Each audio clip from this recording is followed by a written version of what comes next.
Previously on the Tony Kornheiser Show. And then Hannity just lashed out him, said liberal Jimmy Kimmel making fun of the First Lady of the United States and her involvement at the White House Easter egg roll, even her accent. Now I'm going to tell you something. What a disgrace, Mr. Kimmel. That's a fifth language. How many do you speak? So then he went back and, and this is on the show. Very publicly on their show. 5 languages she speaks. Good for her. Yeah. I'm fairly fluent in one. Fairly. Hannity did on Friday night, because I was watching Hannity on Friday night, so assess where my life's at. This is General George Washington, and you're listening to the Tony Kornheiser Show. Alrighty, then we're live at Chatter at the corner of Wisconsin Avenue and Jennifer Streets Northwest in Friendship Heights. Nice crowd for breakfast already. We start serving breakfast at 7 in the morning. David Aldridge is here. Tori Clark is here. Michael Kornheiser is here. Nigel will run the board, do the news. I wanted to do a lot of mail. I came in here on Sunday to go through the mail while I was away, and there's a lot of mail, and I'm going to go through this as if this is one of those shows from the 1950s. Arthur Godfrey's where we do that. So I'm going to take about 20 minutes to go through the mail. I also want to say really good news yesterday. Chris Saliza informed me of really good news. Raju Narasetti got fired. Yes. Ooh. Yeah. He's out. Wow. How does that taste? Yeah. You fired me. Bad day for him. Good day for us. Well, but because I'm a forgiving guy, we need a day bartender. And if Raju Narasetti wants that job, he can come in and apply. And I won't stand in his way. No, right. Exactly. From Todd, Theodore, Andrew, and Lily and Rich from Lebanon, Ohio. Please accept this gift bag from my family in Cincinnati, Ohio. It's a can of Skyline chili being the number one thing, especially a good one served with spaghetti. I don't think of chili and spaghetti, but that is the Cincinnati delight. That's what they do. So thank you very much for that. From, it looks like Karsten. I don't know. Karsten Western. Thank you for the decades of entertainment. I heard that you were missing some ties. I hope that this helps. He sent a bunch of ties, which is very nice. We have a lot of stuff here. Together with their parents, Lindsay Elizabeth George and Scott Allen Organic. They're being married, and they wanted us to sign everything, and everything will get signed. They're getting married the 5th of May, a very lovely day, Cinco de Mayo in Dennisport, Massachusetts, and I will sign this and then pass it around for everyone to sign, and we will send all these things back, because that's what we do around here, because we do. Here's another one. This is a birthday card. I heard you're turning 40, and it's happy birthday. To whom? Okay, here's the note. My husband, on April 6th, so we missed this. On April 6th, my husband Rusty will turn 40. He says that means he's now a man. Makes no sense to me. I'm sure it would mean the world to him if you would give him a mention on your show and sign the enclosed card. He's been a fan for almost 20 years, and his commitment to listening to your show is alarming.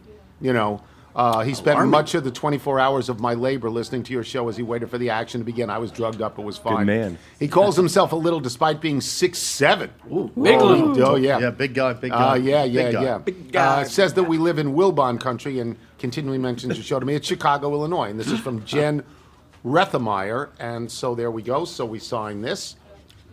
Just feel free to chime in as I'm signing things. I have this vision some years from now, not too many years from now, where you're not doing the show anymore, but you're going to toddle down the street with a little walker, and they're going to prop you up at the bar and just let you open mail. And that's what I would like to do. Here's another one. This is James Leo Healy III Toddy in and front of Bethany Joy Hochstatter. They're getting married on May 20th in Dallastown, Pennsylvania. Enclosed is an invitation to my sister's wedding. I figured as her older brother, I should be allowed to invite who I wish. If you would autograph it, that would be very nice. My parents are both Long Island natives. Dad from Valley Stream and mom from South Hempstead, which I know well. I spent my summers growing up eating hot dogs at the Nathans on Long Beach Road. I know it's swimming at Jones and Lido Beach and enjoying many games at Shea. Being Michael's age, I think Aloha Tower was before my time, though. That's from Peter Hochstatter, so we will sign this. This leads me to to mention something. There was this terrible, I think we all know about the terrible accident with the Humboldt hockey, that was awful. hockey team, which is so terrible. Yes. There was an accident, thank God, not nearly as fatal. There were no fatalities on the Southern State Parkway on Long Island. The Southern State Parkway, it bans commercial traffic, and it bans commercial traffic for a reason. The pass-throughs, the overpasses, are as small as 9 feet tall. So you can't take a truck. It's like or SUV size. You can't take a truck or a bus under them. It doesn't work. I grew up on the southern state. I Yes. know this so well. It turned out that the driver with 60 high school students returning from spring break, the driver was from Pennsylvania. I didn't know. And didn't know the rules and apparently ignored where it said no commercial traffic, or apparently looked around and saw nothing above 6 feet high, and it didn't dawn on him.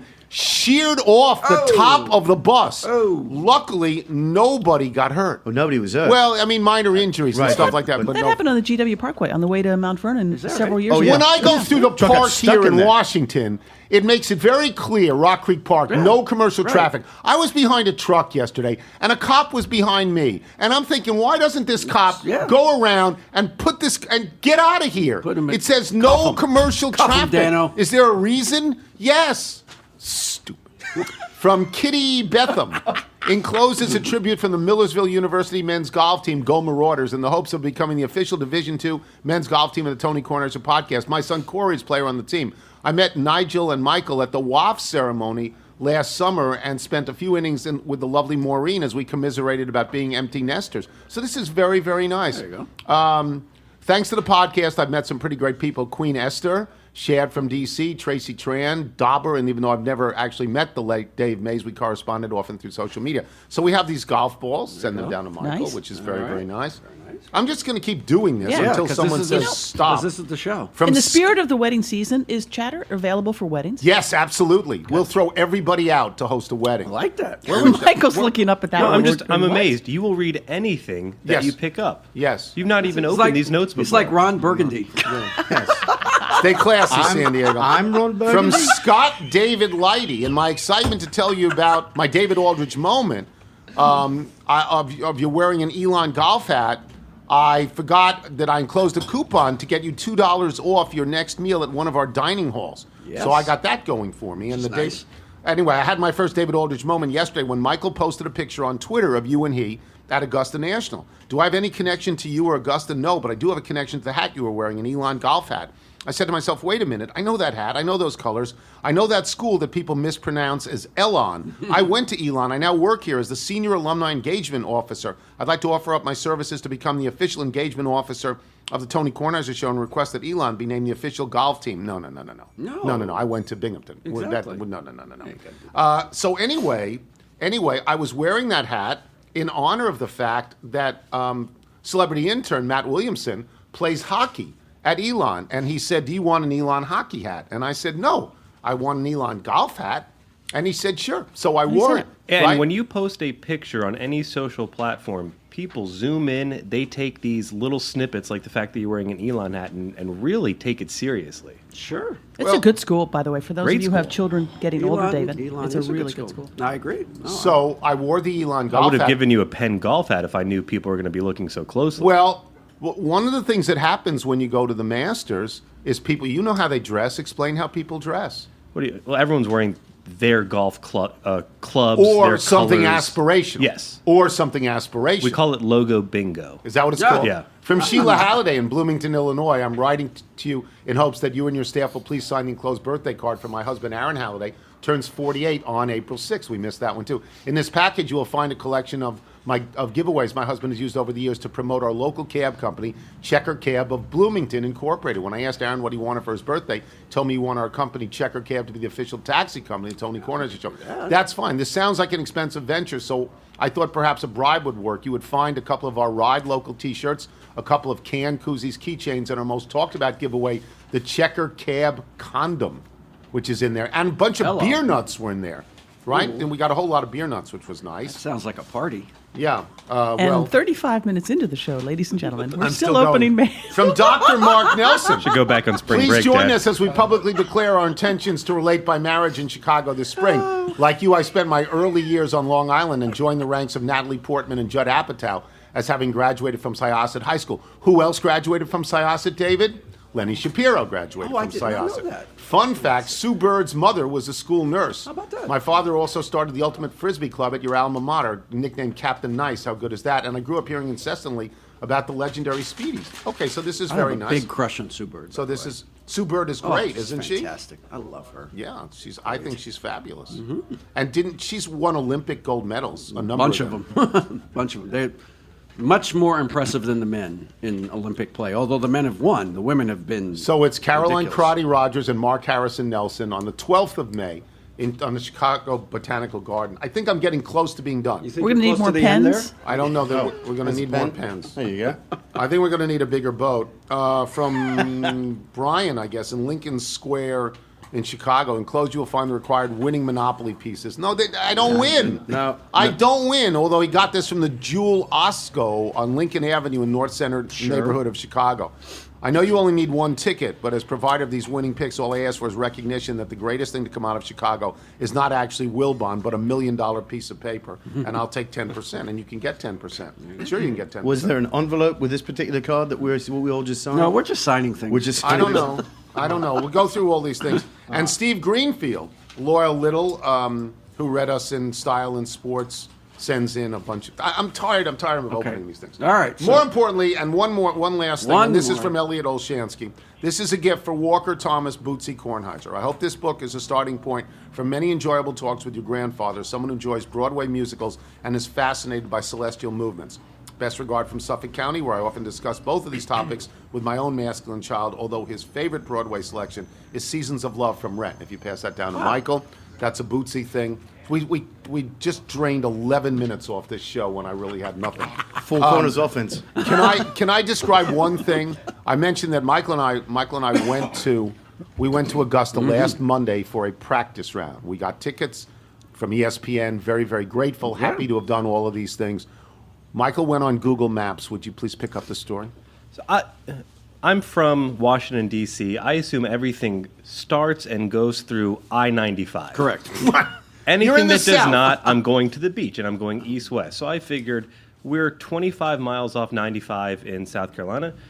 Augusta, Georgia is going to be a little bit west of us, a little bit north of us. I figure drive 20 minutes outside of where we currently are, get on the highway, boom, an hour and a half, we cut over west. I don't even look at the list of directions. It's 6:30 in the morning. That's There right. is a dense fog. Yes. It feels honestly like we are in a Wuthering Heights situation in the moors. And we drive about 30 miles. We cross 95. And okay, we got a little shortcut. This will be great, Dad. It's about 20 miles on a one-lane road, and we cross 95, and it's very foggy. and we've already seen cars on the side of the road. Yeah. 20 minutes past that point, we start to see smoldering tree stumps. Hello. And there's a big sign that says "Smoke Alert." Ooh. Smoke Alert. People seem to have lit tree trunks on fire. For the next hour and a half, we stop I talking. mean, it's South Carolina. What do I We know? stop talking. We see no signs of human life, no gas stations. A church in every small town and nothing else. Churches. Nothing no else. real houses. Children Right. of the corn. And we both start to Well, get... they're houses. They're just not great houses. There are a few houses, but there's not a lot of... There's not a densely populated city, town, anything that we're going through. No. And And these immediately- things are called highways. Yes. You're on Highway 35. It's one lane. And you're Aspirational. going down for a mile, then making a quick U-turn left, going over a Over couple the railroad tracks. Like you're literally going over the railroad tracks. You're thinking to yourself, this is deliverance. This is not going to work. And your radio isn't working, I'm hoping. I don't have anything. Dad likes to drive in silence. Yeah, I like radio silence. So. But we both immediately start to... My mind goes into, Panic. well, what happens if a tire pops? yeah. Yeah. Forget the Masters. How are we going to get out of here? AAA Right. is not coming No. to where we Can't are find currently. us on this highway. Yeah, unless they The use my highway Google to Maps. hell. Yeah, we're not going anywhere. So But you got there. we got Well- there, and because Dad was so fearful of the way home, he made us leave at 2:30. Deliverance. Ned Beatty. Ned Beatty. So Nobody told you you had a pretty much.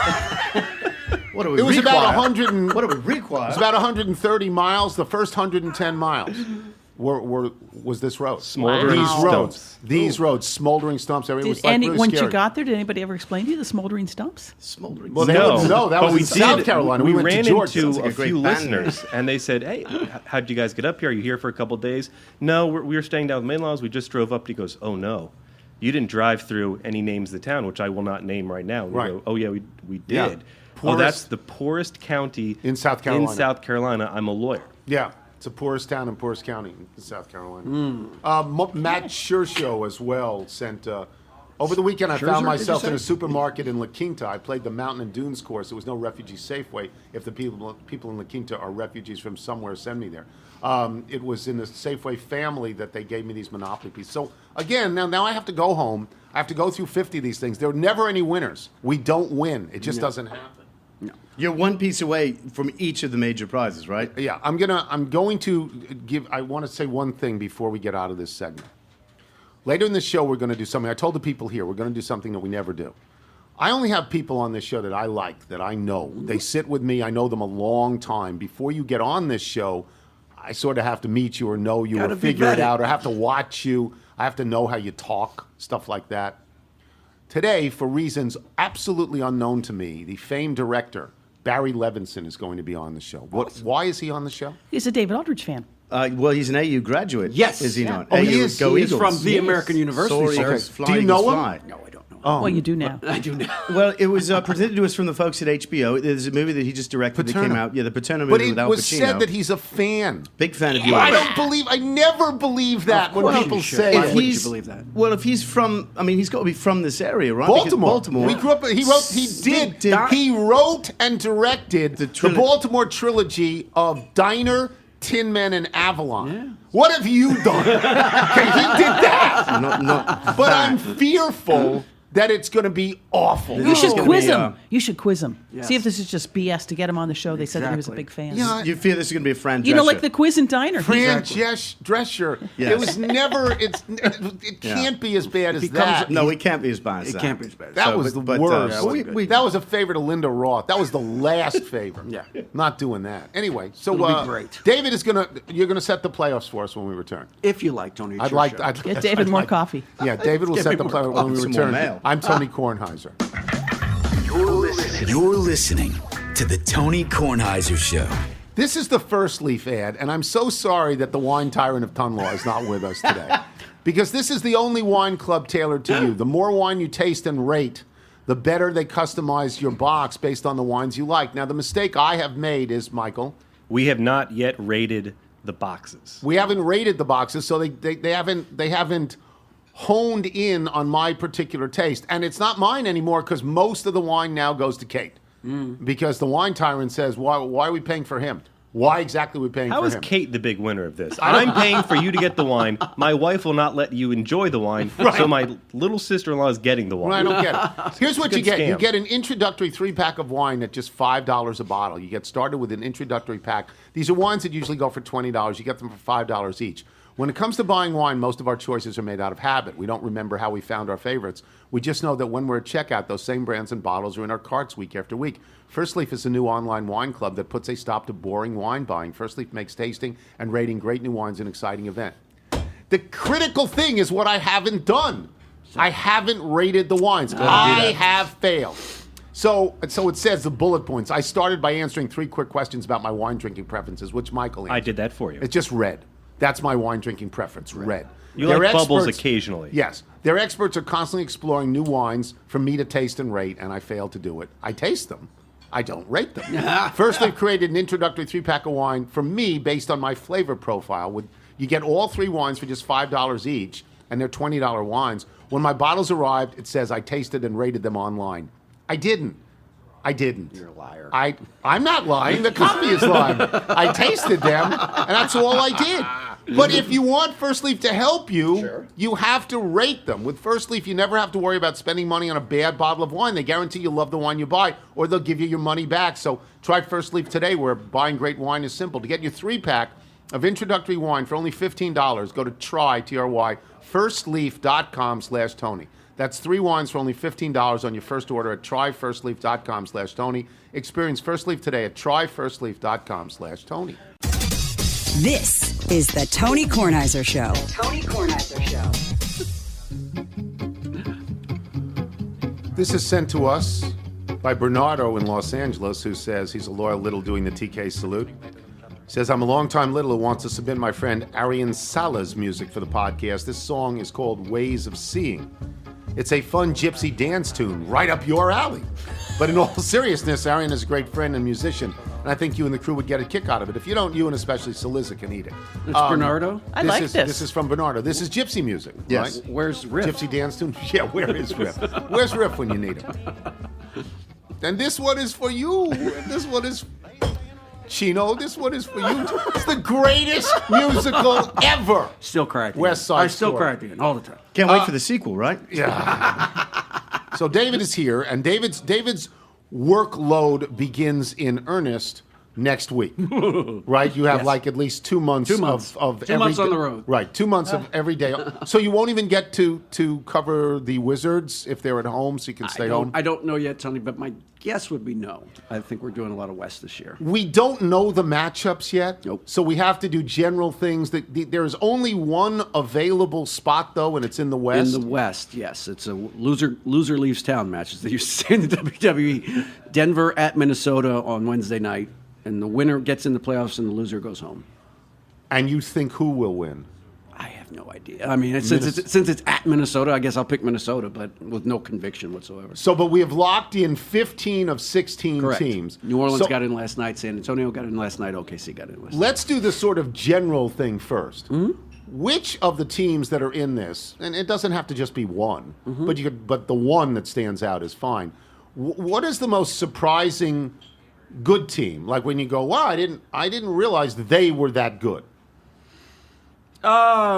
Maybe Utah or Portland. I would think out west. I didn't think Utah would get in the playoffs this year because they lost Gordon Hayward, who's their best player, and the guy they built the team around for several years. And he went to Boston, and they got nothing back for him. So you think a team like that's going to take a step back, and they didn't because they drafted Donovan Mitchell, who has been sensational and is one of the 2 finalists for Rookie of the Year, and Rudy Gobert's been outstanding defensively. So I would say they're probably the biggest surprise because, well, change that. Indiana's the biggest surprise.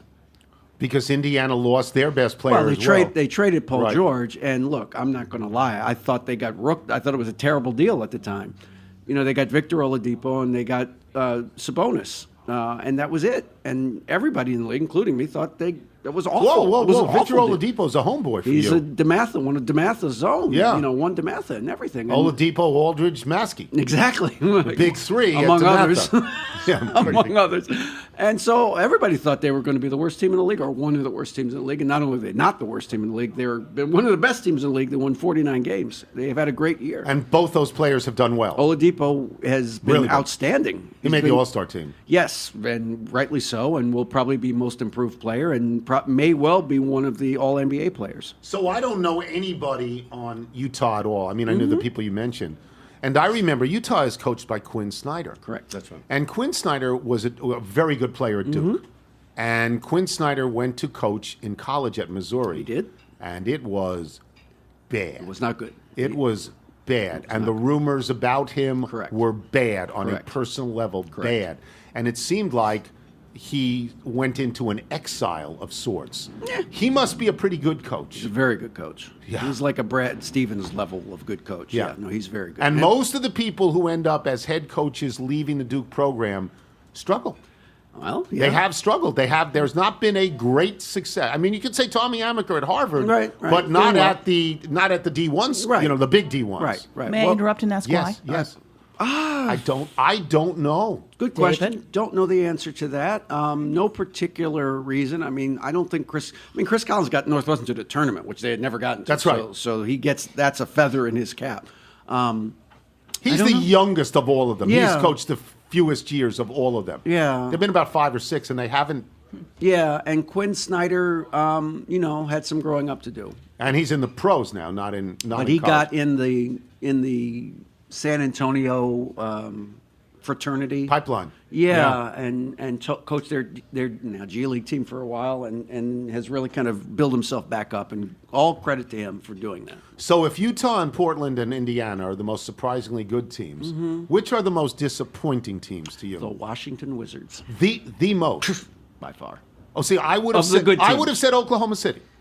Well, here's the thing. With Oklahoma City, I thought you look at the talent, but you realize there's a lot of moving parts here. You've got Paul George, who's really talented and really good, but is in a contract year where he's got a foot out the door. That's right. And then you bring in Carmelo Anthony right before the start of training camp and tell him, well, now you're the third guy, and he's never been the third guy before. He's always been the number one option. And you got Russell Westbrook, who has to now maybe defer to guys, and he's never deferred a moment in his life. That's why he's Russell Westbrook. And so you've got all these pieces, and you go, how is this all going to fit together? So it's not that I thought they were going to be awful, but I thought, and I think with some justification, it was going to take them a while to kind of make this work. And they made it work enough so that they're in the playoffs. But the Wizards, they've had the same team now for 3 or 4 years. This is the team. And they had gotten to the 7th game of the second round last year, and they probably should have won that series. And you thought, okay, it's time for them to take the next step, and they didn't. They haven't. So I brought this up yesterday, and it is not original thought by me, because I read it in the Washington Post, and I don't know who wrote it. I think it might be Neil Greenberg, but I don't know. And by the way, we have to get Neil Greenberg on this week, right, Michael? We have to get him on for the hockey. For pucks. For hockey. Yeah. But he was saying that he charted how many times, whoever did it, charted how many times Scott Brooks and Bradley Beal have said coming out of a game, this is unacceptable. Yeah, it's about and I 20 said, times. but it's totally acceptable because they never change anything. Nothing is. They send the same people out for the same amount of minutes in the same basic choreographed rotation. Move. Yeah. So what? That's why they're disappointing, because this is a good team. This team is good enough to beat anybody. They play well against good teams. Yeah, I mean, look, last week they go into Cleveland. They're up 17 with 7 minutes to go. The game's over. And then they stop playing, and Cleveland comes back, and LeBron beats them. And they're like, well, we played good. Well, but you lost. Right. So that is what drives you crazy about the Wizards. They obviously have enough talent that they can beat anybody in the Eastern Conference. They've beaten Toronto twice in Toronto, once without Wall. So, I mean, you can't tell me they can't beat people. But then they lose to Dallas. They lose to Atlanta at home. They lose to the Knicks at home. This is ridiculous. But the pushback I would have is that there are no bad teams in the playoffs. Well, true. So they've done well against good teams. Are they going to finish 8th? Well, they could. Seventh or eighth. They could still finish 6th, actually, because Miami lost last night. So there's a chance they could finish 6th. More likely, I think, is that they'll finish 7th. And then they'll get Boston, who is depleted. Who's injured. Yes, very injured. So they could, and all they have to do is win one series for you to think that they're good. But see, here's the thing. Everybody's saying that. Everybody's like, well, Boston, they don't have Kyrie Irving, and Hayward's out, and so they're easy pickings. No, they're not. Brad Stevens, to me, I think he's one of the top 2 or 3 coaches in the league. And he's going to coach up what he's got. And he's got enough talent with Brown and Tatum and some of those guys. This is tailor-made for the Wizards to go into that series and lose in 6 games. Because Boston's going to play hard, they're going to play smart, and they've got young guys that are athletic and can do things. And the Wizards are going to come in and go, well, we're better than them, and putz around for 3 or 4 games and wind up losing the series. So what if you like the Wizards cast and you like everything about the Wizards, what do they have to do? What's wrong? Is there one thing that's wrong? Yeah, well, the things they're from a talent standpoint, they've got good talent, but I don't think they have elite talent. Right. They need, and that's why I think John Wall was kind of advocating for them to go get Paul George. They need another elite level player. They need an elite level player. And if they had another one, if they had one like that to go with Wall and Beal, I think they could make a move, but they don't have that yet. So they've got good players. Markieff Moore's a good player. Gortat's a good player. Kelly Oubre shows flashes of being a good player. But I don't think anybody would say any of those guys are elite level players, all-star level players. They need another all-star. Otto Porter, not an all-star. No, player. He's nice a player. good player. Yeah. Very good player, but not an all-star. What do you make of the 76ers? Well, it's been phenomenal. I mean, and that's, you have to give Sam Hinkie a lot of credit for drafting Embiid and sticking with Embiid through 2 years of injuries where he didn't play at all and getting Embiid on the floor. I mean, he's the guy. I mean, all respect. You don't just have to give him a lot of credit. You got to give him a sandwich now because he has no job because he got fired. He teaches out at Stanford. He's doing fine. He's doing fine. But Embiid is the guy, all due respect to Ben Simmons, who's had a great rookie year. But Embiid's the guy that makes that thing work. But Wilbon yesterday said to me that I'm if not directly quoting him, I am very, very close. He said, I was wrong about Ben Simmons. Yes, he's loud having wrong. one of the Stupid wrong. greatest rookie seasons I've ever seen, and he compared it to Magic Johnson. Yeah, well, yeah, he's been great. He's been great. And in an era where everybody shoots threes and everybody insists to shoot threes, he doesn't shoot any. No. But he's a 6'10" point guard, so he can get where he wants to go. That's the equalizer, is his size and his ability. So it's an amazing story. Can they come out of nowhere and win? Absolutely. Yeah. Like, to me, could they win the East? To me, that's the one team that I wouldn't want to play if I was LeBron. Anybody else, they can beat everybody else. Everybody else. And they can beat them handily, I think. Philly, because of their size and their athletic ability and their ability to make shots, and Embiid is a monster, Tony. He's a monster. Nobody can deal with him. So if he's healthy and Simmons is playing well and they're getting more out of Fultz than I thought they could possibly expect, they're dangerous. That's a dangerous team. So I always take the position that LeBron James, and I take this position because he is always in the finals.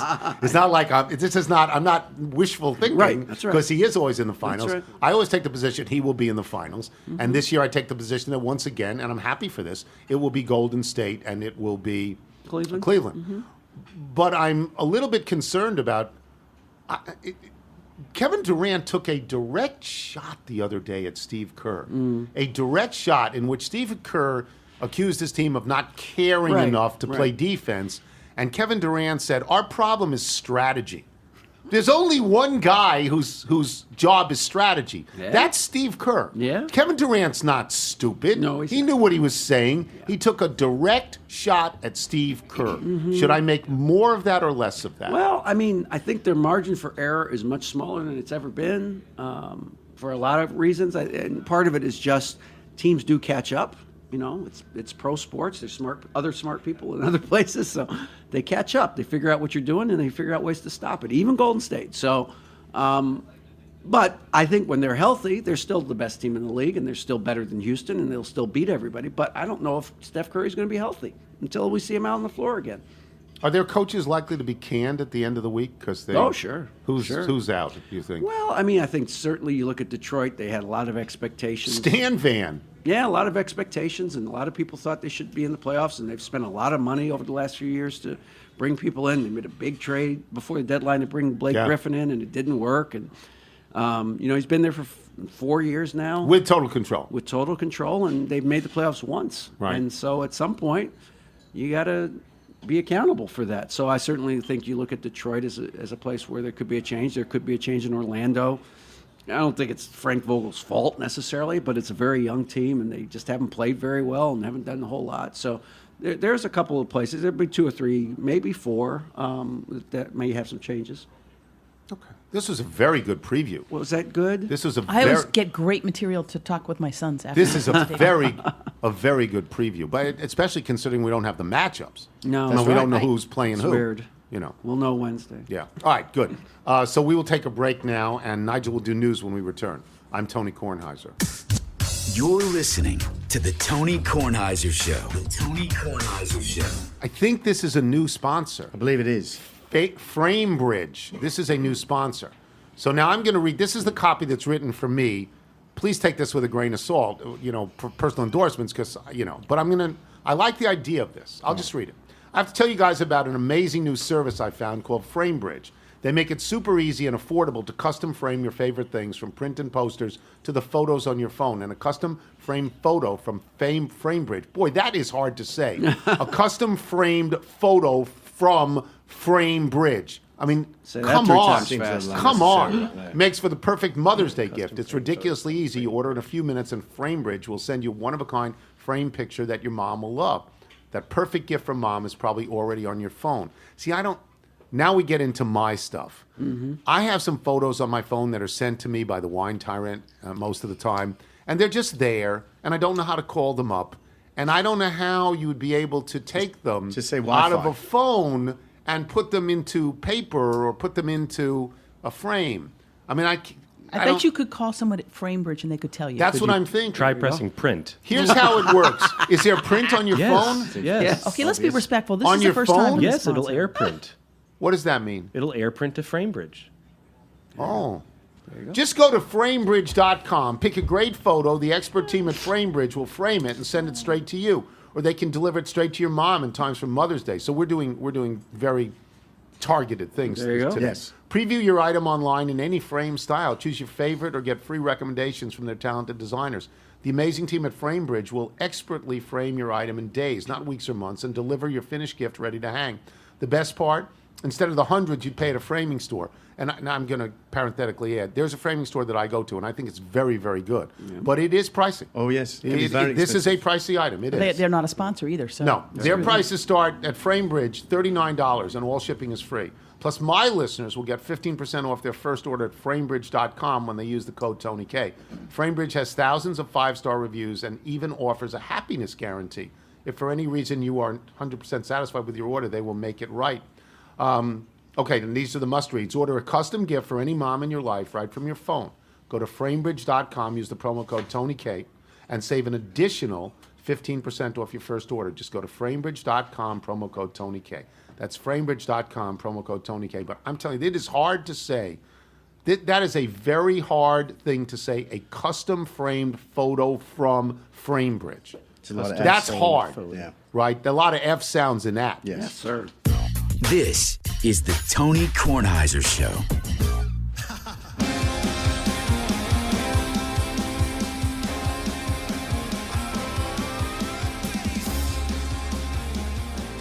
This is a song called I Had a Girl. It's written by Gilbert Neal. It's off the album The Mayor of Estes Park. It's a perfect jingle, I'm told, when I read this. Yes, that's pretty much the entire note, isn't it? Yeah. Yeah. Short and sweet. It's very nice. Tori, did you want to talk about a Mother's Day gift? yes, I do. That has a little NRBQ. If anybody knows NRBQ, yeah, right? sure. I like NRBQ. Okay, so Brian, who is not here today, but hopefully will be in tomorrow for his omelet. Brian's mom raised several kids. They're all allegedly, grown adults now. Yeah. And she does what most moms do at that stage, which is she packs up a bunch of the crap in the house and sends it back to the kids. So several Boy, years would I ago, like to do that, because in Michael's bedroom in my house still are his wedding presents. We're making progress. We're not making no progress. We've taken 2 of the boxes. There's like 10 boxes left. They in the back of your car? Yeah. Anyways, so she packs up the photos and the Boy Scout badges, right? And she throws them all in a box and ships them to us. I don't want these things in my house, right? So the box full of these old photos. Brian as a baby, Brian first communion kind of thing. So Brian figured out something a couple years ago, and a few weeks before Mother's Day or before her birthday, Sends his them mom's back. birthday, he goes and gets a new frame, Right. and he puts a picture of himself, then one of the pictures, in the frame, and he writes this really loving note about, Mom, thank you so much for raising me, and he sends it off to her. Well, she's forgotten that she sent them back to him. She thinks this is the most thoughtful thing a son could ever do. That's so a good just idea. package up all those old photos. That's a good idea. Send And you them can back. use Regifting. Framebridge. You could use Framebridge. Yes, you Use could. that. You can. It's good. Michael, if people want to send us music, we haven't done this a couple of days. If people want to send us music, how do they do that? Send your music into the show, jingles at TonyKornheiserShow.com. And what are we selling? We got to be selling something. We have some great shirts. We have the Reset the Board to Zero. Yeah. And we have the get Mr. those. Dr. Porthauser navy blue T-shirt available at shop.TonyKornheiserShow.com. We got to move these things. We also sell Chatter T-shirts here. Have we gotten the new It order? appears we only have sizes small Small- and medium. Yeah, Which whatever. is great. Makes it look like you've been working out a little bit. Rip off the sleeves. Oh, yeah, huge. All right, do Get a you little have? Do V-neck. you have? I do. I have some news stories for us. We'll start off with baseball, Mr. Tony. How does 9 innings, 2 hits, no walks, 10 strikeouts sound for you? Sounds like Max Scherzer going for another Cy Young Award. Yes, it does. And by the way, cold weather, where Oh, yeah.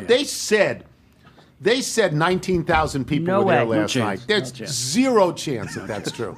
Zero chance. They left a lot of people on. Yep. How'd Ryan Zimmerman do? He did. He went Zimmerman 0 for comfortable 4 with with two- 4. yeah, 2 strikeouts. He's batting 0.91 at the moment. Well, at least Yeah. nobody was in scoring position when he was at Yeah, there were a right? few. There were a few. Luckily, they got all the runs Scherzer needed in the first inning. After Zimmerman took a looking third strike with 2 on, Howie Kendrick came through with a double. Yeah, but he's well rested. That's the important. Yeah, that's. You got all that rest in spring training. Yeah. Bryce You forget Harper. his stolen base. Oh, that's right. Max Scherzer stole a base. Oh, that's right. Yes. I didn't know. What's this? Max Scherzer also went up there to bunt in about the third inning and didn't really offer at the first two that were called strikes, and then bunted foul, and let out a widely known Anglo-Saxon word that you could hear on the moon. On the moon. Well, he is quite competitive. Yes. On the moon. Bryce Harper walked 3 times. Yep. Was he walked intentionally? Any of those? Yes. Unintentional, intentional. Yeah. Oh, it's just Or we're not- intentional, we're not- Yeah, unintentional. they want him to nibble at something. But this big. wasn't Joe Madden saying, we're just going to walk you and get inside It's your getting head. close to that. Well, they're For walking him, Zimmerman. walking him because a guy behind him says 091 right now. Yeah. We've seen this before. We've been to that movie. Yes. For the Astros, who've gotten off to another great start, 9-2, they beat the Minnesota Twins 2-0 behind. Justin Verlander's 35 nice night. degrees at the start of the game. And doesn't get warmer, kids. No, it's not going to heat up. Doesn't get warmer in Minnesota at night. Not quite as good as his former teammate on the Tigers. 7 innings, 4 hits, no runs, 1 walk, 9 strikeouts for Verlander. Okay. who's 2-0. Verlander's ERA right now is 1.45 this year.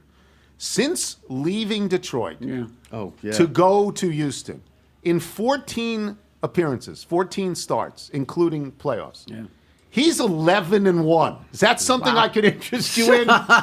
Justin Verlander. Does have that one loss. Justin Verlander.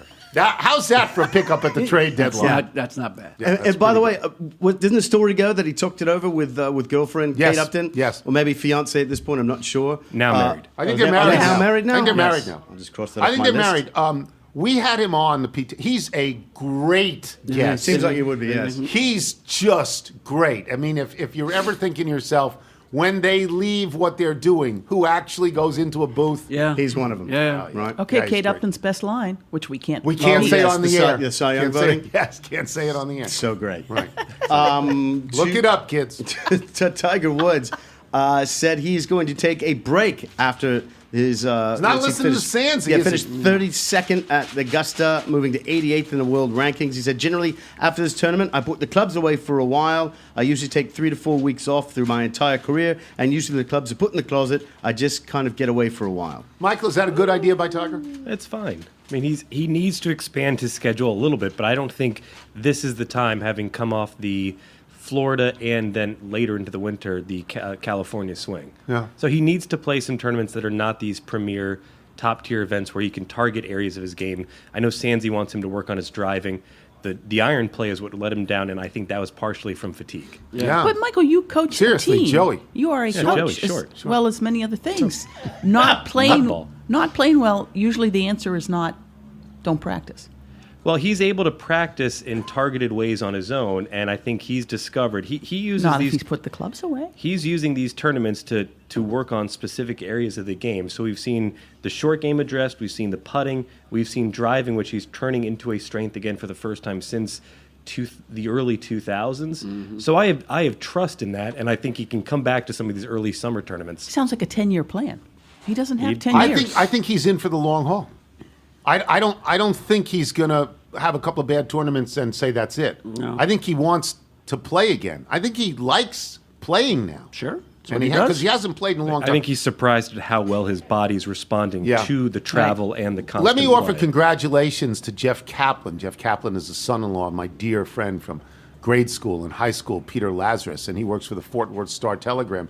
And he just won one of those McClatchy Awards cool. that was given out. He did a story on youth baseball gone wild, like that in Texas they were recruiting 9-year-olds and 10-year-olds from all across the Nice. country Good for Lord. baseball teams, and he won an award for it. So McClatchy, I'm not familiar with that. that's a newspaper syndicate. Correct. They own a lot of newspapers, including the Fort Worth Star-Telegram. very good work. Yeah, so they're good. Let me go back. Congratulations to Jeff. Let me go back to baseball for a second. I don't know if everyone saw the fracas that almost occurred between Diamondbacks manager Torey Lovullo and St. Louis Cardinals catcher Yadier Molina. This is after a couple of close strikes were called in the favor of the Cardinals. Yes. Lovullo came out and said, he's framing him. Those weren't strikes. And he called him a word that's yes. a hyphenated word that begins with mother. And he did that twice. Could that be? And so Yadier Molina, who is, if not the best catcher in baseball, one of the 2 or 3, he's Correct. great. Oh, yeah, he's yeah. a great player. Yes, he Yadier is. Molina. Absolutely is. Yadier Molina went after him at some point. Yeah. And now wants him to be fined. So we'll go around the room. Should Torey Lovullo be fined? No. I mean, that's a little much what he did and said right in the guy's face, but I doubt he will be fined. Should he be fined? I would probably fine him a buck or two, yeah. Should he be fined? No. No, Tori says. Quit taking all the fun out of all these games. I think we should wire I want these people mic'd up so we can really hear Absolutely. for ourselves what's going on. Michael, should he be fined? I think in today's day and age, yes, but personally, I would say no. I think the umpires handled it the way that they should have in the moment, and I think that should be enough. Nigel, should he be fined? I don't think he should be fined. I think Matt Williams should probably be fined for something.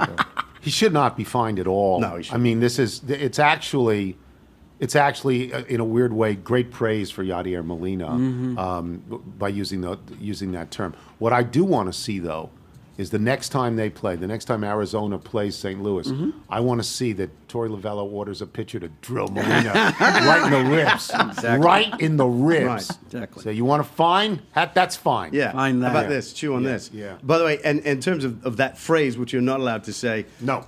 Big You're not, John, you're really not. Big John, Said Coach it all the Thompson, time. said it all the time. And when he said it to you, that was sort of a badge of honor. Yes. You're like, I just got that from, I made from it. Coach. Yes. Exactly. Yes. And speaking of Big John and Georgetown, looks like Marcus Derrickson is going to forego his senior year. He has declared that he will enter the NBA draft and hire an agent. Have you heard of this guy? Yes. Is he a first-round pick? No. Why is he doing this Will then? be playing. I don't know, Tom. He's headed to Greece or Greece Spain. or I mean, China, you know, something why like are you that. doing that? Okay. Now we will take you to a difficult situation for a company that I believe you like, Necco. Necco wafers. Yes. I like Very Necco distressing. wafers. The New England Confectionery Company. I like Necco wafers. I had them as a child. Yeah, they're sort Me of you either love them or you despise them. They've been called They at look times, like communion wafers. Yeah, they've been described at times as tropical. Not that that's my side of the street. No, that's- yeah, you know, well, you know. But I know it. It's been described as tropical drywall and plaster surprise. Yeah. But they I like the chocolate ones. Yeah, I the do. chocolate ones are your I favorite? do, I How are like you them. supposed to eat them? Do they dissolve? Do you They do bite not them? dissolve. No. You bite them. Yeah. You bite them. They do not dissolve. Sometimes you It would chip a take tooth. it's glacial to get them to dissolve. They do not dissolve. No. But they might shut down its Revere, Massachusetts plant. Revere.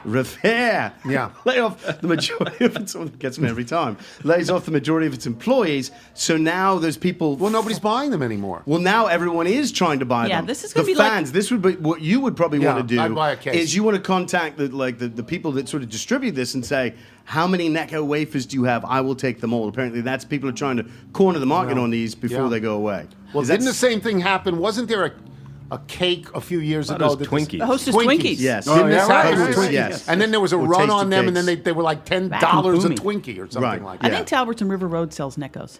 Is that right? If locals are looking. Yeah. And Chuckles, which are also. Love top. Chuckles. The I best. love Chuckles. That's what's your favorite flavor of Chuckles? Would you prefer to get... Child licorice.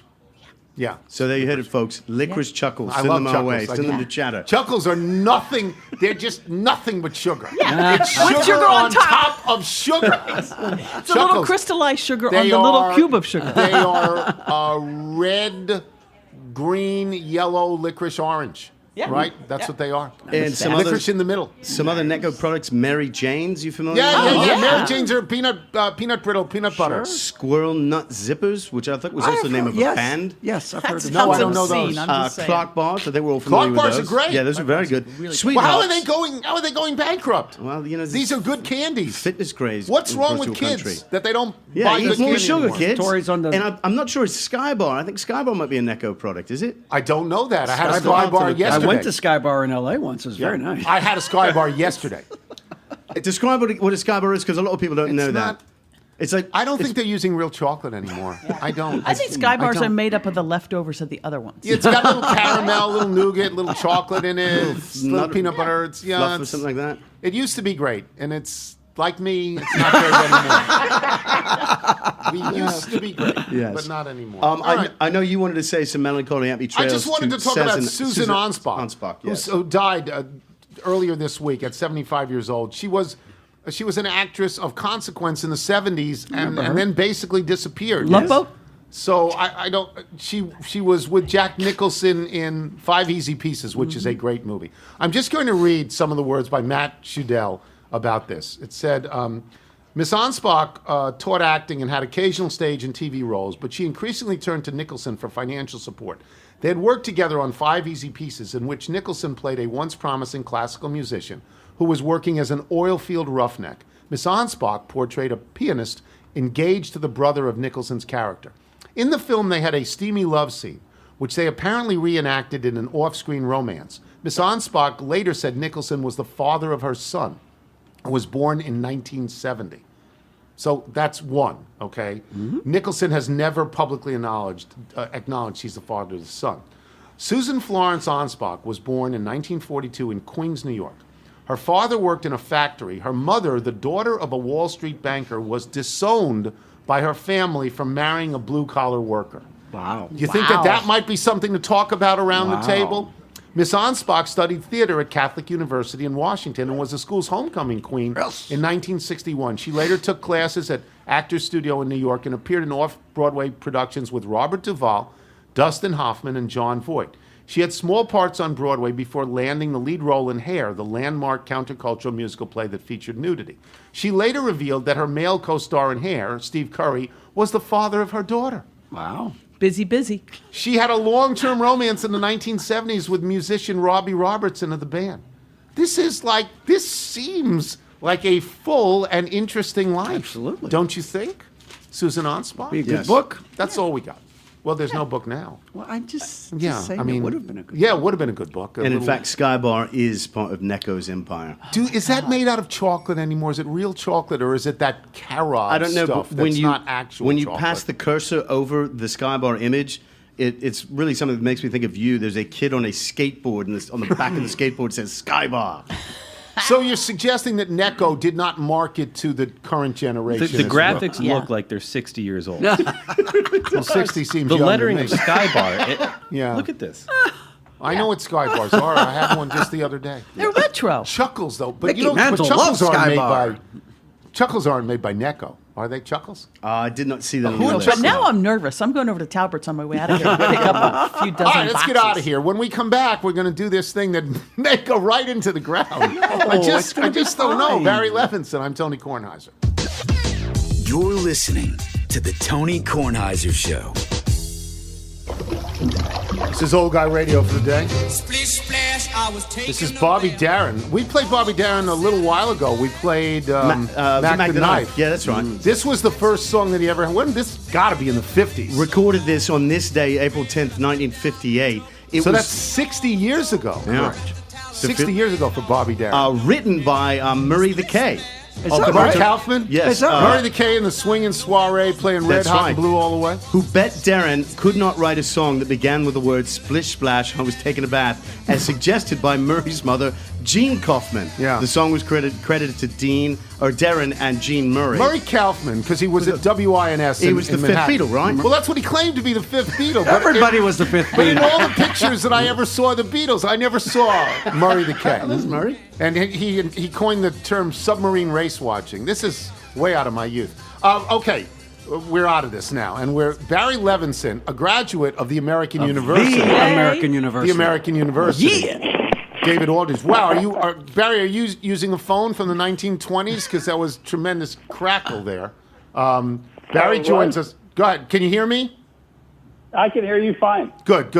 Barry has directed, among other things, and I hope we get to this later, Tin Men and Diner and Avalon and Rain Man and the best sports movie I ever saw, The Natural. I hope to get to that. But he's just directed from HBO, which I saw last night, a movie called Paterno.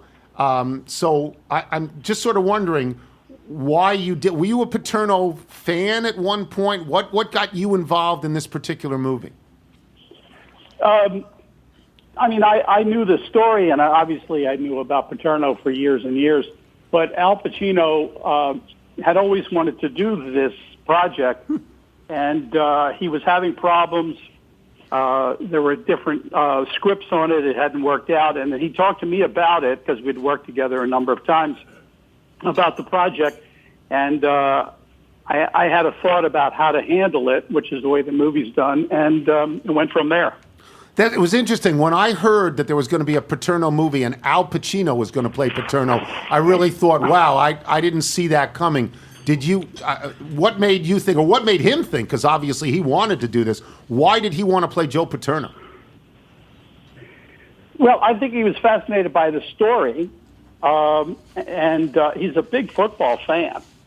You wouldn't think that, Pacino, you keep thinking, well, he's this movie star, he doesn't know about sports, but he loves sports, loves football.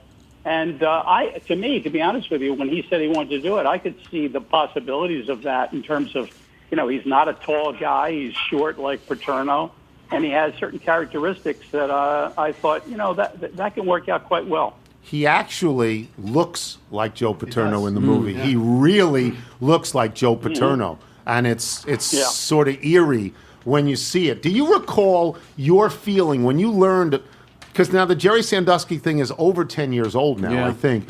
Yeah. Barry, do you recall your feelings when you learned about that? And did you at that time think that it would be connected to Joe Paterno in the way that it turned out to be?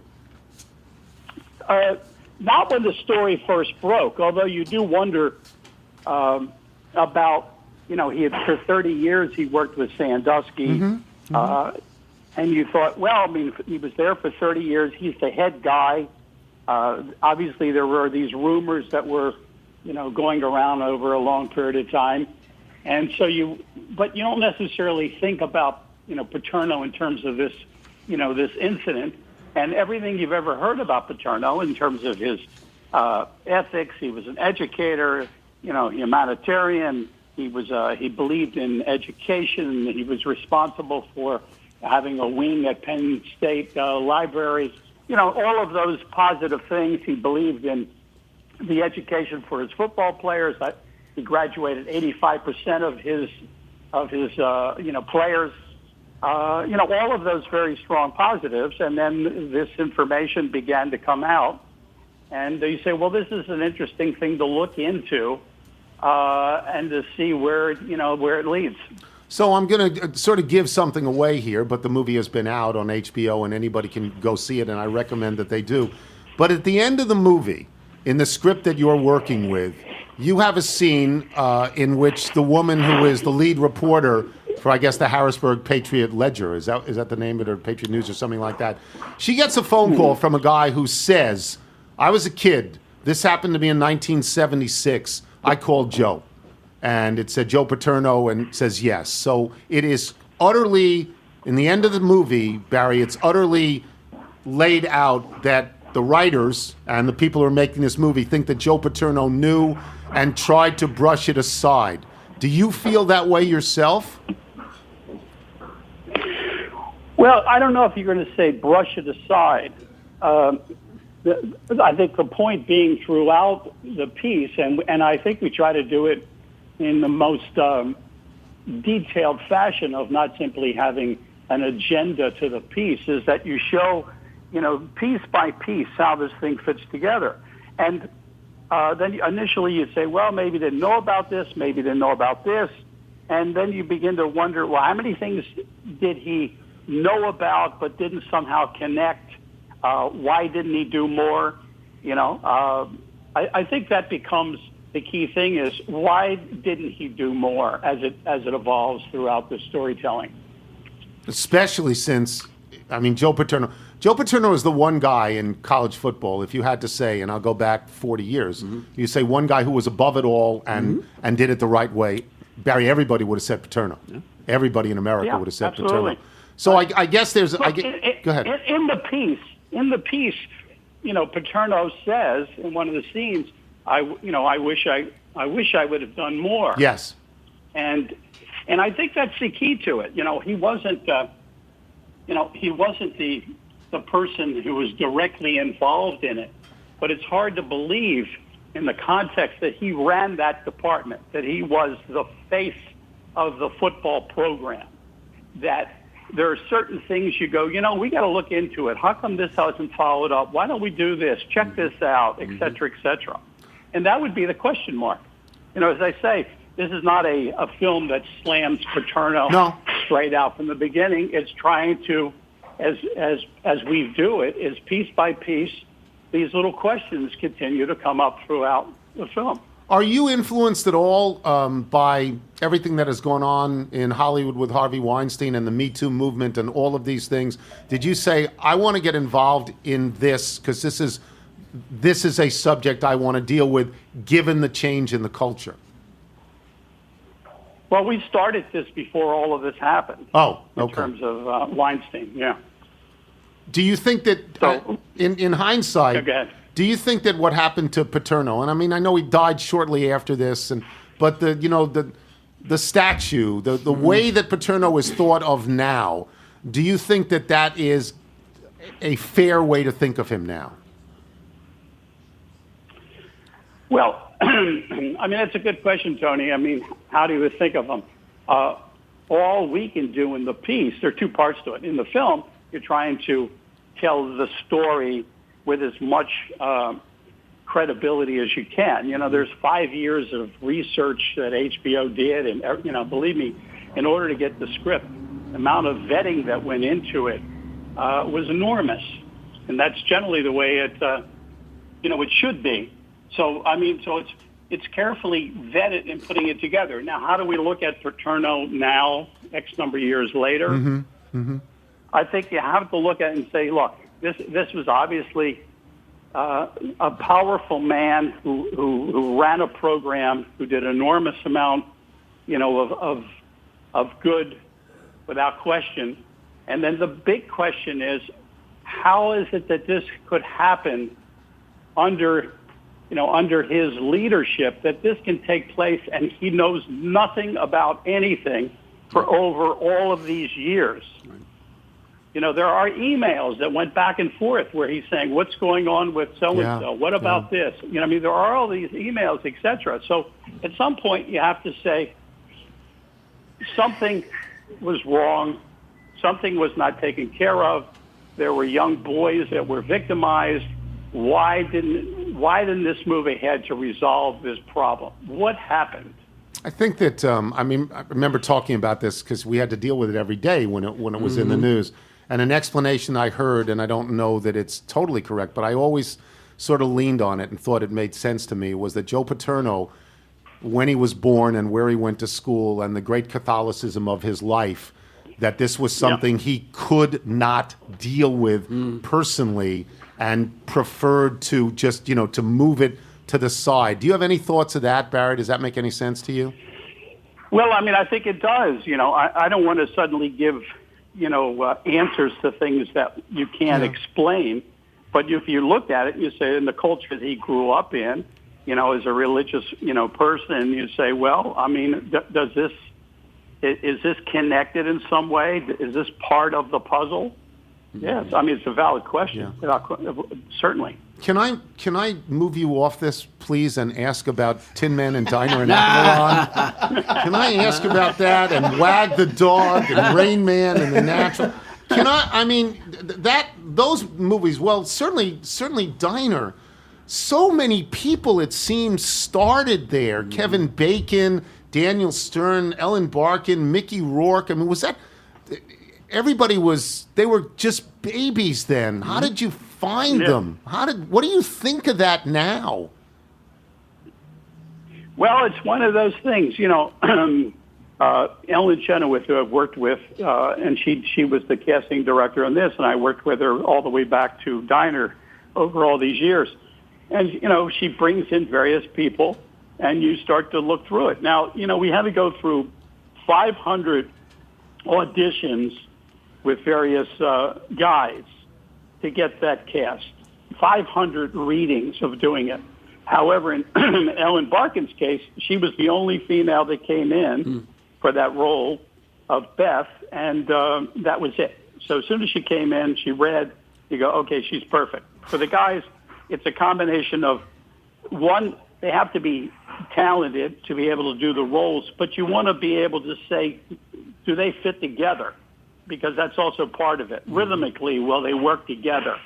So that's like sometimes when someone doesn't get a job, you say, well, I wasn't good enough, they didn't like me. That's not the case. There are a lot of things that make up how you cast it. In a sense, it's like putting together elements of an orchestra. Mm-hmm. You need different types of sounds, etc., for everybody to fit together. But that's your life, right? I mean, you knew those people. That's your life. So when you saw them, when you saw Rourke, then who doesn't look anything like he looks now. When you saw Rourke then, or Bacon then, did you say, yeah? Did you say of Rourke, that's Boogie Sheftel? Sure, yeah, I get it. Yeah. Yeah, no, you just, certain people come in and they spark you and you make adjustments. In the case of Paul Reiser, yeah, he was in that. Paul only came with his friend. His friend came to audition. He was, I think they were going to the movies or something. and Ellen said, you should see this guy. And he came in, and Paul was sort of like, I don't know why I'm here. I'm just going to the movies with my friend, and et cetera. And I cast him in the film. And he did have this quality I thought would be really, good for the film. And during it, we just kept adding and adding and adding to, his character. Steve Guttenberg was in that too, right? I mean, these are guys that, Yes. I mean, that was like, how they call Miami of Ohio the cradle of coaches. Right. The Barry Levinson set was like the cradle of actors. I mean, these people became very big stars. That must give you a great sense of pride and accomplishment. Yeah, it did. Look, Diner when I first did it, it had this troubled beginning because the studio absolutely hated the film. I mean, the reason the film is that way is they thought it was so bad that they didn't even want to give notes to change things because they thought it was just a complete mess. Wow. And so I was able to, somebody said, so they changed the movie? I said, no, they didn't change anything. They gave up on it. It was just literally unreleasable in their minds. Wow. Where are these people working now? What business are they in? Are they owning Domino's now? I tell you a funny story. I meet with the executive after he sees the film, and he said, well, you got a lot to learn about editing. I said, I guess so. He said, let me tell you something. He said, in the diner scene, the one guy says, are you going to eat it? And the other guy says, I don't know. You're going to eat it. If you're not going to eat it, he says, right there, cut, and get on with the story. And I said, well, that is the story. It's unbelievable. Those are, I mean, the three of them are just, Danny DeVito is, I mean, who would cast Danny DeVito? That's brilliant, right? That's brilliant, Danny DeVito.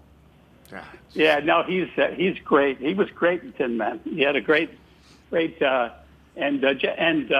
Jackie Gale was his partner, talking about Bonanza. That's not a depiction of the West. Yeah, there's so many things. There's the Bonanza thing. There's the Sinatra stuff in these movies. There's the Colts test. Mm-hmm. Who came up with You did. You came up with the Colts test. That had to be based on something real in your life. Oh yeah, my cousin Eddie. My cousin Eddie gave his wife to be a football test. Yeah, it's so awesome. So great. But here, let me just tell you the follow up to it. He calls me up. He said, I've now watched the movie 5 times. Diner. I said, really? Yeah. He said, something? I realized it didn't make any sense, to give her the football test. I said, really? He says, yeah, because 2 weeks after we're married, she can't remember one answer. That was his. So many. That's what he took away. So great. Only real people could do that. Right. I mentioned Wag the Dog, and I mentioned Rain Man, and I mentioned The Natural. I would just say, and I don't know anything about making movies, but the shot in The Natural, where the light falls on Glenn Close. That's breathtaking. Yeah. Awesome. It's absolutely breathtaking. That's your idea, I assume, right? Yeah, because there is that moment, look, in its time, The Natural got criticized for doing those kinds of moments, that are larger than life, obviously, because it is a fable. And it was...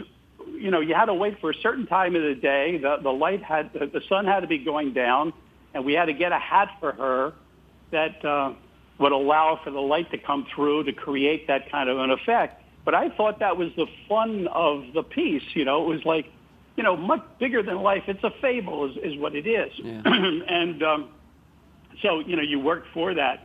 And I remember that particular thing, or some critics immediately jumped on it and criticized it for doing that kind of a moment, because critics by and large aren't baseball fans. Yeah. So they didn't connect to it the way the general audience did. That scene is so great. The scene where the blood pops out of Redford's chest. I do. I think the two greatest sports movies I've ever seen, and they just appeal to me, are The Natural and Chariots of Fire. That's just for me. A lot of people will say the De Niro movie, Raging Bull, or Hoosiers, or something like that. Barry, you're obviously a sports fan. What's the best sports movie you ever watched? That's a good question. As a kid, it was the Pride of the Yankees. Yeah, Lou Gehrig. Yeah, but Gehrig couldn't was awkward playing playing baseball. Mm-hmm. I think didn't they have to flip the to turn they it had off. to do it. Yes. They had to turn it around because he couldn't hit because he was a righty. That's right. He was a righty. Lefty, yeah. It was Gary Cooper. Yeah. That turned around. Yeah. I think that. I mean, I just think. Go ahead.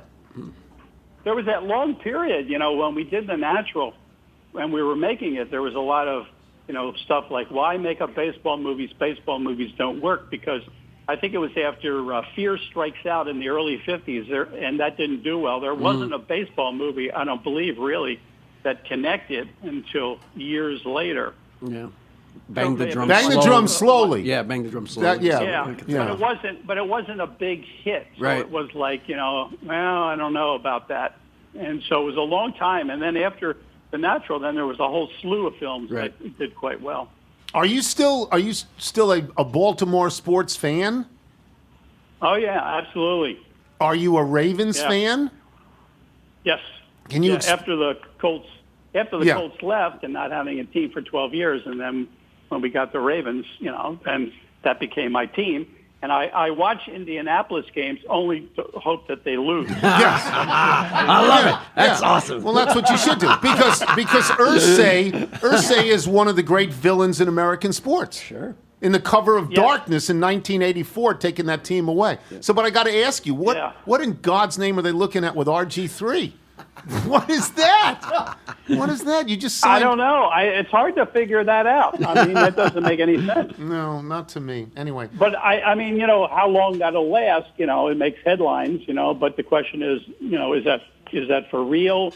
Does he, I mean, look, the guy had, great ability, and then things all went off the tracks and things happened to him, injuries, etc. But, the Ravens have a lot of holes that they have to fill, unfortunately, and it's a big question mark where they're going to go from here on in. So in terms of Harbaugh, who basically has been a 500, coach since the Super Bowl, so that he hasn't done a particularly strong record in these last 5+ years. So we talk about this all the time. I mean, everybody has thousands of lines from thousands of movies. But in Wag the Dog, when Dustin Hoffman says, that's nothing. This is nothing. Just Two of the four horsemen from the Four Horsemen of the Apocalypse died. David Aldridge is here, who is in the Hall of Fame of the American University. And he wrote down this question, and we'll close on this. What dorm did you live in at AU?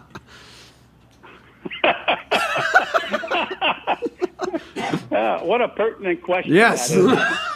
I didn't live in any dorm. Wow. Because I lived off campus. Gotcha. And I worked down the street at Channel 9. Yeah. There used to be like a program, and I got into it. Was where I learned. I was a floor director and assistant director. I used to do the hand puppets on the kiddie show, Ranger Howe. Is that right? So I used to run from one class and then go do the midday news and then run back and take another class, and so that was my experience at AU, running back and forth. Fortunately, Channel 9 was nearby. It still is. But I used to live across Chain Bridge. I think it was Chain Bridge in Virginia. So it was relatively close by, but I didn't live on campus. Well, thank you so much for being on. The Paterno movie I watched last night, I recommend everybody watch it, because you got to have HBO, but watch it. And it was a real joy for you to be on the show. Thanks very much, Barry. Great. I appreciate it. Thank you. Okay. How about that, boys and girls? How about that? He did those movies. These Rain Man. It's a pretty good run. Wapner, 15 minutes to Wapner. 15 minutes to Wapner. This is nothing. It's nothing. Fantastic. We'll get out of here. We'll come back with emails and a jingle. I'm Tony Kornheiser. You're listening to the Tony Kornheiser Show. Couldn't hit the driver. Should've stung a 3. But here comes my friend from NBC. This is awesome. Elvis Costello. This is really good, isn't it? Susie, can't you see? Pushing 43. Had a good start and fell apart as in bogeys 1 through 3. The ball was flown, the crowd just groans. I'm stiff and nutty, hooking left on me.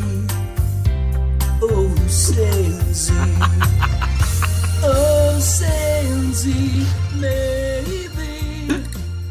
That is so good. Lovely. Sean Morrissey so from good. Frederick, Maryland. That is Well done. great. That's fantastic. That is Thank you, just Sean. great. It's from Greece. Sean's always great. Oh, I just thought at the No, beginning I it's thought it from was Greece. Allison. That's Sandy from Greece. Okay, That is it's so great. brilliant.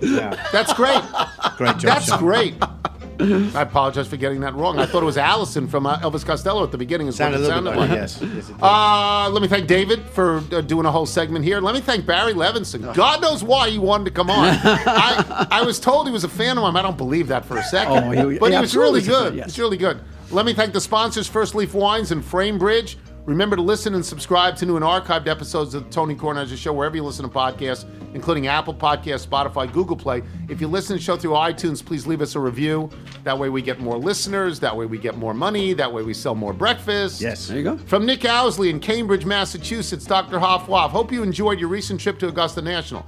It occurred to me last night while lying in bed and thinking about the Masters instead of counting sheep that pars for each 9 there are palindromes. The front is 454, 343, 454, and the back is 443, 545, 344. I figured as someone who also has a thing for numbers, you would have noticed this while walking the grounds last week and reciting numbers to yourself over and over again, or at least you would appreciate this little fact. I do appreciate. I didn't realize that. I did not either. That's great. From Eric Gribble in Newport Beach, California.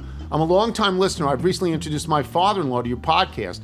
On Tuesday, April 10th at 7 a.m., he will be at the corner of Jennifer Street Northwest and Wisconsin Avenue for his birthday celebration.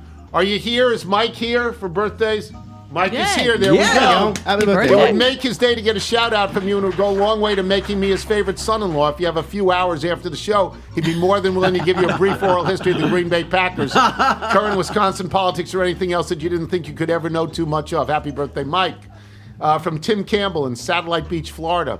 Greetings from sunny Florida. Would like to raise my hand and nominate, vote, and second me as the official wine guru for the Tony Kornheiser Show. Having listened for years and having heard far too many oh my gods when you guys and gals talk wine, step 1 is to send some wine selections to Mr. Tony and have him and the gang taste and review. Simply send me the address of Chatter. The best place to send wine is there's always someone there to sign for it. Goal is to get all of you all away from some of the swill you're drinking and seemingly feeling it is good wine. We can do better. We'll only sell red wines until we get the palates better perfected. Salute. That's great.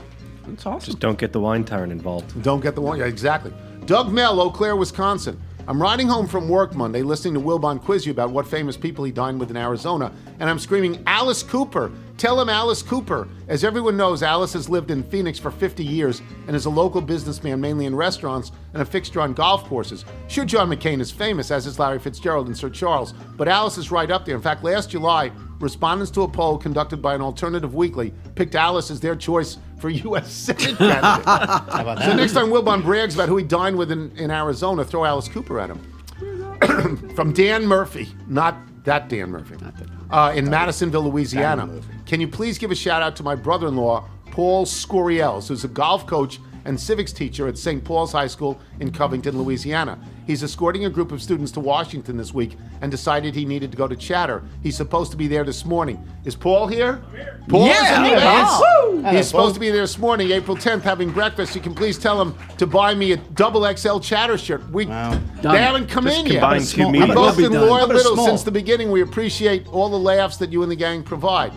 From Bryce Perry in Savannah, Georgia, where we were recently or close to it. Michael, you were in Savannah, and that's the airport you went into.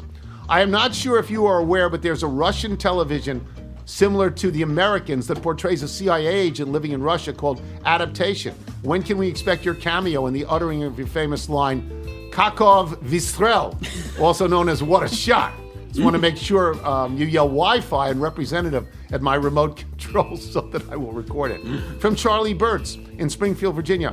The Ravens, I wish I knew this. The Ravens have just announced that RG3 tore his right ACL yesterday while signing his one-year deal, thanks to an extra wobbly chair. The trainers have gotten right on the situation, assuring us that the chair will receive that fourth leg cushion thingy as soon as possible. From Tracy Tran in Fairfax. So the NHL playoffs are going to be on the Golf Channel? Are we going to hear Michael's analysis of Alex Ovechkin's topspin on his slap shot? What about the each ice's stimp meter and who has the real home ice advantage? I'll hang up and listen.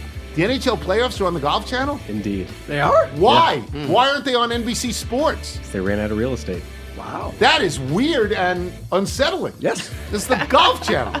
Bring on Sansi. If you're out on your bike tonight, everyone, as always, do wear white. But we don't have the chutzpah to do it. Thanks, everybody. Good show. Let's take some pictures.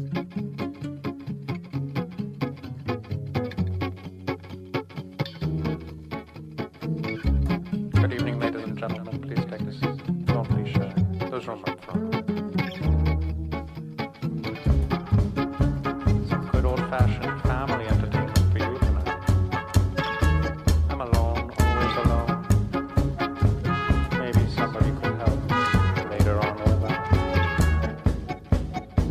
You bid the room farewell, but said goodbye to me. They say in love you fell, you always trip so easily.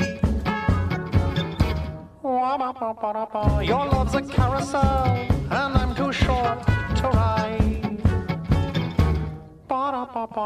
Excuse me, mademoiselle, but I may have to try.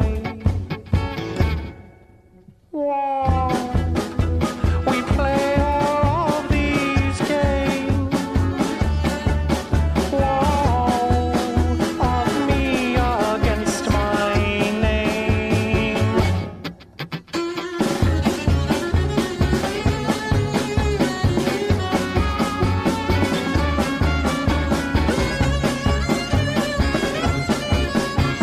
Are you enjoying yourself? Fantastic. Where are you from? Oh, I've been there. It's lovely, lovely. Well, welcome here. Get comfortable. Do you have a drink? Do you need a drink? Dolly, get him a drink. Get him a drink. You walked out with such grace, you know just how to leave. The door slammed in my face, at least that's how it seemed. As you dressed all in lace, I read between the lines. You covered every place that I had hoped to find. Whoa, we play all of these games. Whoa, of me against my name.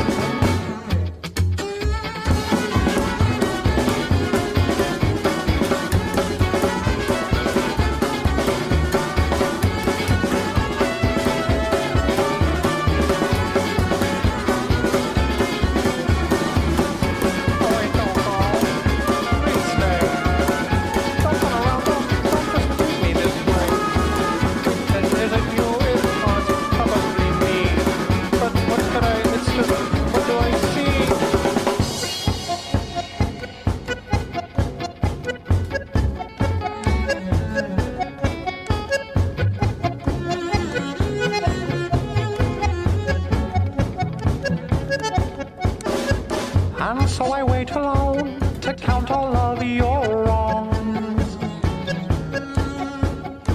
Each time you didn't phone was such a solemn song. Wah-ba-ba-ba-da-ba. Just when I thought you'd flown, my eyes revealed the key.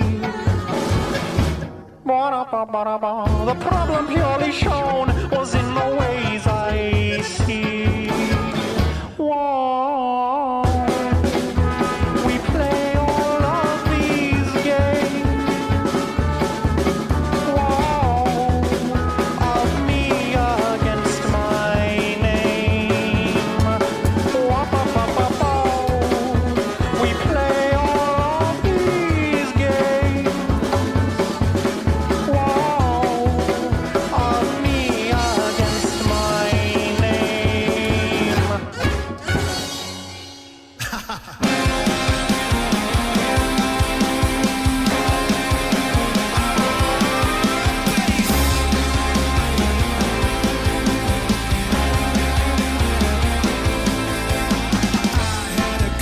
So innocent and free.